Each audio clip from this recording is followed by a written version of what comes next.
everyone, and welcome to Tuesdays with Trailblazers. I'm your host, Swastika, and today we have an incredible guest with us. She is a powerhouse in the Adtech industry, an expert in forging impactful partnerships between publishers, advertisers, technology providers, and she is the managing director at Utiq, Sara Vincent.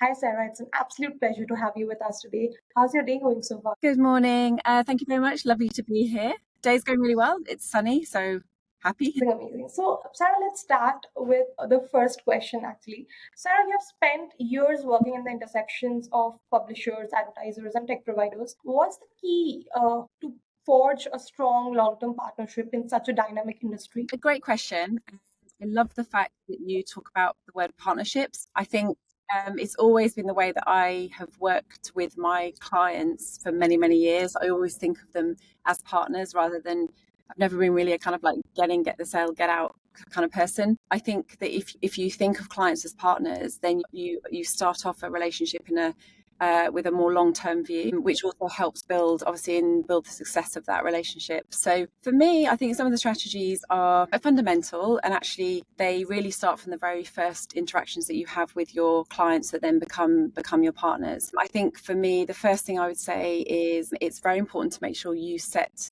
expectations. I think that, there's always a danger when you're in more of a sales position to kind of oversell, which I never really believed in. I think it's really important to be very clear, be upfront, honest about the expectations and what you can deliver, what you can't deliver right now, and just make sure that there's an alignment on that side. And then you're never going to be in a position of continually disappointing your partner. So expectations are really important. Secondly, I would say having a really high say-do ratio is also important. And if you say you're going to do something, do it. Deliver for your client. Don't overpromise. If you think you won't be able to deliver on that, then don't say it in the first place. It's if you follow through on what you've said you do, and that doesn't always mean you have an answer or you have everything you wanted at the time at which you said you would have it, and that's also fine. It's you can also work with your partner and say, look, we haven't managed to do it in this time, but we will deliver in this time frame. And so I think that is an important and very transparent way to work with a partner. Thirdly, I would think about in order to have a good relationship and good partnership and grow that, you need to understand what the priorities and challenges are for your partner. So what is top of mind for them? What is, what are their goals in the next 12 months? What do they need to achieve? What are some of the challenges there? And I think if you can really understand that, and almost like get inside their head, you can then start to see how whatever it is you're offering, your solution can solve for some of those challenges. And you can help, and it helps frame it in a way that has instant relevance and resonance for your clients. So I think they're the three areas I would think or strategies that work for me, and I would say are obviously quite good going forward. As I said, they are foundational, and it doesn't really matter if you're talking to a publisher, advertiser, an agency, anyone within the industry. It's all fundamentally the same, because underpinning all of that really is a partnership that's built on being authentic, being realistic, and just being really open and honest. And so I think that's maybe some of the strategies that have worked for me. Amazing, really insightful. Sarah, you're also leading Utiq's expansion in the UK while staying in sync with the global vision. It's not a small feat, obviously. So how do you balance the local market nuances and the broader corporate objectives as well? Yeah, I think it's in this role and also previous roles, I've worked for companies that have got their head offices offshore, or obviously not UK based. And because of that, you end up, as you say, there is a global strategy that's defined, and it may be that's defined at the global level, maybe with, the executive leadership team who do take into consideration local markets, but they don't know the nuances of every market. And global strategy tends to be very much a global strategy with consideration of local markets. But in order to adapt that strategy and bring it into your area of expertise and your knowledge, I think the most important thing, first of all, is to understand what the global strategy is. So from top to bottom, what are the elements of that global strategy and what's at its core? And then when you know and understand that, you can think about how can that be applied? How can that core outcome and goal be applied within your local market? I think there's ways of looking at it, first of all, externally, because each market is different. We have different market conditions. There are different factors at play which need to be considered. And so, whether that's, what does the economy look like in the UK right now? What's, in 3, 6, 9 months' time, how may that change? How will that affect the way that we're trying to drive the business forward? So having that appreciation for the market condition is really important in then defining what that global strategy looks like for your market, and obviously in my case for the UK. And also those conditions may well change, and as they do, so you have to be very cognizant of that and be in your thinking to adapt, as those conditions change. That's external factors. And I think internally, it's about the right knowledge, having expertise, which is really, if you're running a global business, you have to have your experts in market. If you think of Europe as an example, many countries are very close to each other, but the way of doing business across those markets is so different.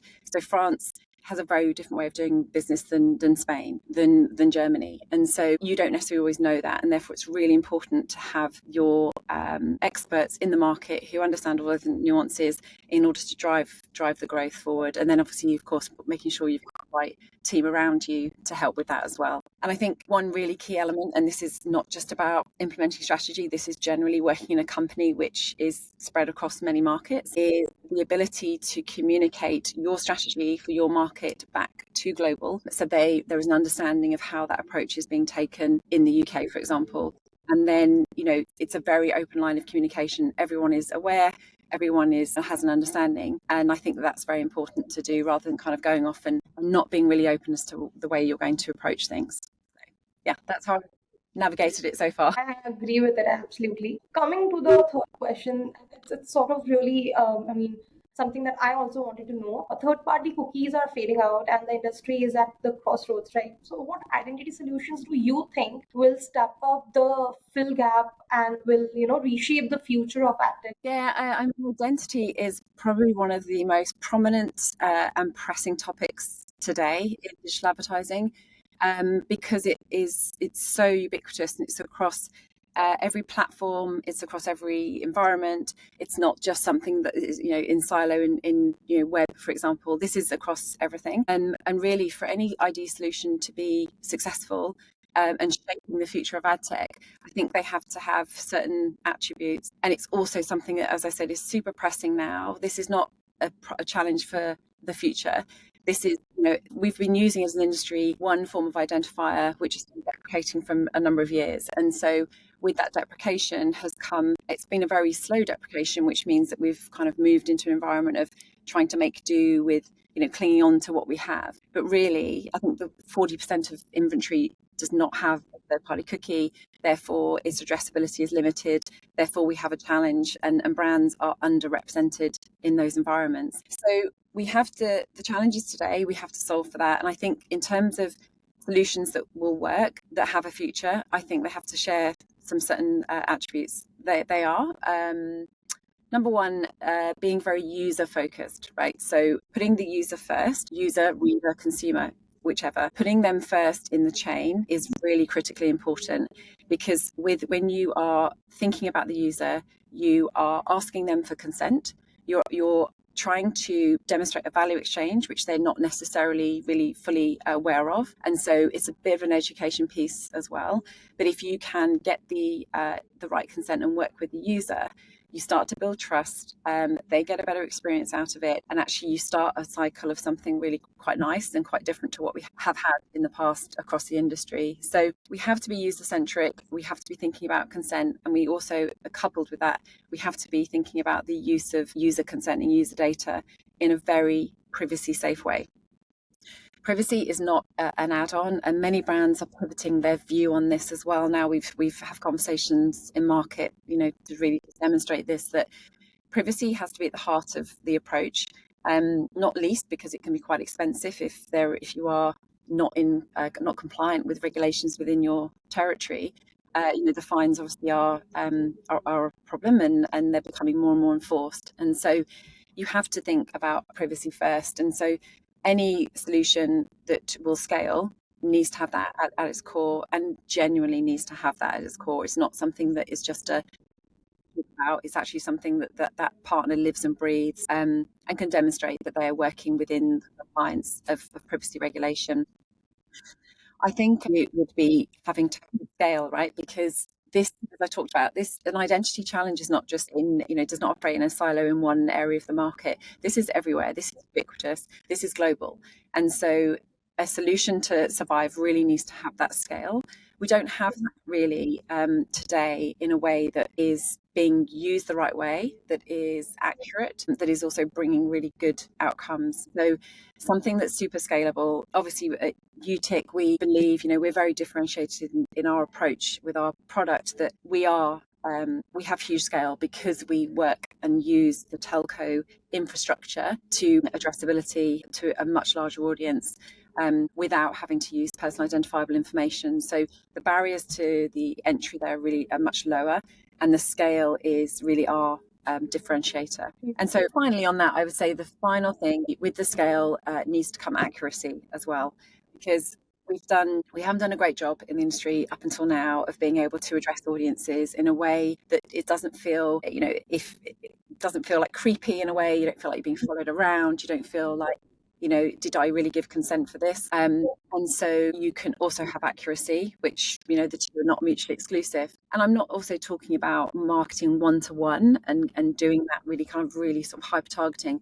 You need accuracy when you're targeting segments. And the more accuracy you have, the better the outcomes, the better the experience for the user, the better engagement you get. And therefore, ultimately your better outcomes, and you're building this better system overall. That's really those 4 areas I would say for any solution that's going to have the impact and be at the scale that's needed. Then we need to think about those characteristics. Interesting. So now that you were talking about privacy and consent, it's taking the center stage in digital advertising, right? How do you think brands will involve their strategies to not just comply but genuinely build trust with their audience? Yeah, I think it's the audiences are becoming, it's growing massively and very quickly. We've seen this as well in the way that brands are thinking about their audience. There's definitely a recognition now that consent is really important. For all that good stuff that I've said, like if you are able to collect consent in a transparent, explicit, very clear way, you share the value exchange and what your interaction with the user will look like. You respect privacy, and you build more engagement, and that's whether that's on a website or as a publisher or as a brand, because there is that the trust and respect is there. And so consented audiences massively on the rise. Very important. It moves up the priority list in terms of, where are we seeing the best outcomes for our media spend from an advertiser? Where are we seeing the best engagement for our users as a publisher? It comes from a consented audience. But we don't believe that, consent is also like a one-time thing. It's not one and done when you've given it. We have a consumer-facing portal as part of our offering, actually, where if you've given consent to a brand, to a website, to an app, you can go into this portal and actually amend or manage your consents. And so, you can revoke consent if you wish. That's absolutely fine. You can completely, on 1 or 2 publishers or 1 or 2 brands, or you can revoke all your consents. If you give an end user and the agency to be able to do that, it builds trust. It's like fundamentally builds trust.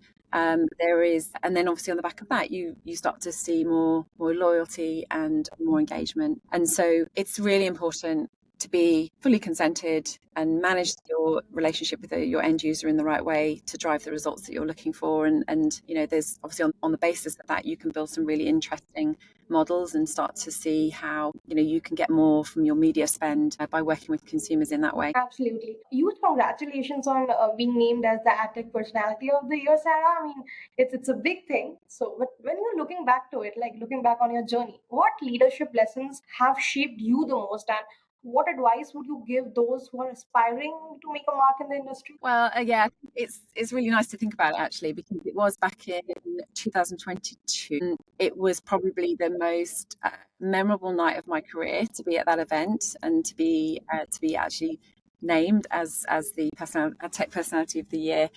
I think it was incredibly humbling as well for me, and I'm very grateful for everybody that had voted for me. I think one thing on the night, and obviously since then I've really realized is that I've been in the industry for a few years, and it was just really nice to see by vote of people completely unconnected to me, that there was an appreciation for maybe some of the work that I've done in the past, or some of the knowledge that I've gained over those years. And so I think the number one takeaway for me was it gave me this big confidence boost. I've always been someone who really values external validation, maybe a bit too much, but the way I'm built. And so for me, that was like the ultimate in external validation, which gives me more confidence and has given me more power in my own conviction. And so I think on the back of that, I've become a better leader because I do have much more self-belief. And so the team that I work with will benefit from that. And the team I manage as well. I mean, to make sure that they understand also, I've got a bit of experience and help them drive that forward. The other piece I think is the recognition. You know this anyway. It's always good to be recognised. It's always a good feeling. And so whilst I've always done that with my team and as a leader, I think about it more and more, and I almost kind of go over the top with it now in terms of recognizing when members of the team have done some really good work, or they've achieved a really good outcome, or they've worked together on something. And I think it's really important, and it really helps build up that confidence, which obviously then becomes a bit of a circle. I think also finally I was mentoring a bit anyway, but I've really tried to do a bit more of that because I do have some experience that I can help impart to mentees. It's also so rewarding to be a mentor. Like, you learn something every single conversation that you have. It's a nice situation to be in where you're talking about a scenario and you have like perhaps 2 or 3 options, thoughts about how that could be progressed based on some experience. And so I think imparting that is really important, and it's been so rewarding to do. But yeah, I've definitely upped the game of mentoring since winning the award. So yeah, it was a huge accolade. But now that you were speaking about mentorship, networking and being mentored is something that can define a career of a human being. Like someone, if I'm being mentored, it is something that is going to define my career, right?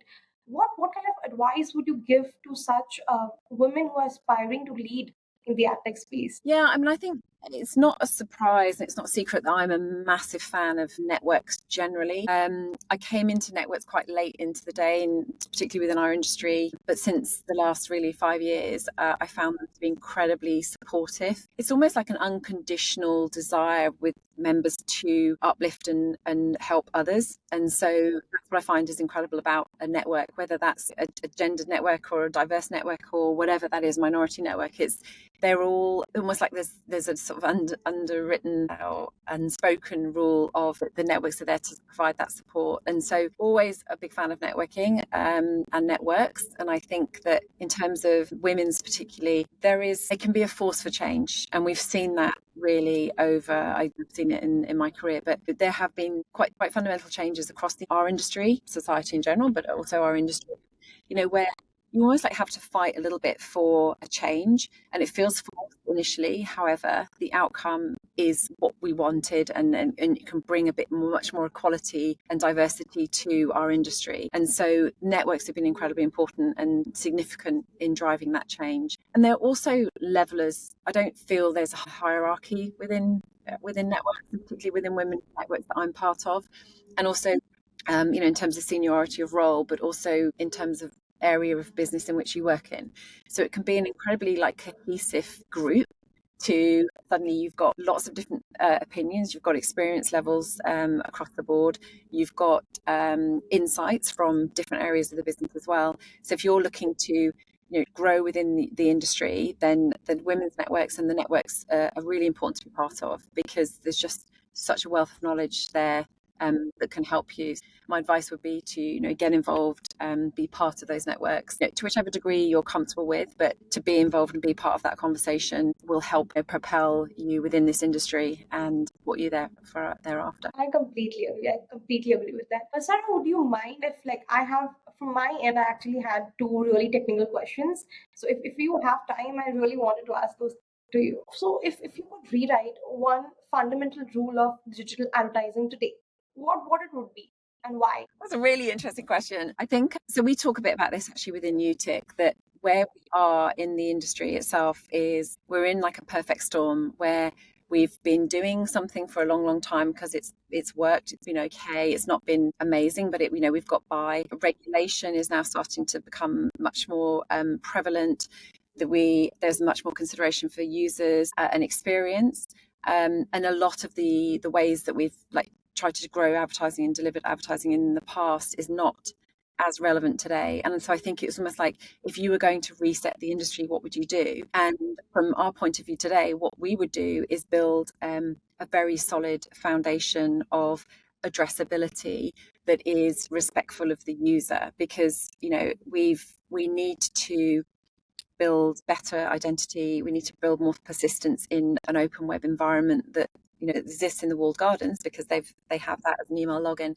We don't have that in the open web, and there is so many incredibly high quality publishers, media owners out there producing really good content, but their revenues are declining. And so to redo, what I think is actually what we need to do is build a foundation of identity and addressability on which we can build really cool, fun things. And so, I mean, that's what we're trying to do. And I'd say that's probably where I'd see the biggest reset that's needed without having to re-architect everything. There is a solution to almost like starting again. It gives us a second chance. Yes, so also like similar to this, but this is something that I really want your opinion in, is that Adtech space is like filled with buzzwords and like all these big promises. What's one overhyped trend that you think is fading away, and one underrated innovation that you think that people should be paying attention to? Oh, that's a good question. I mean, overhyped, I don't know if you can say overhyped, but certainly talked about the most at this point in time is AI.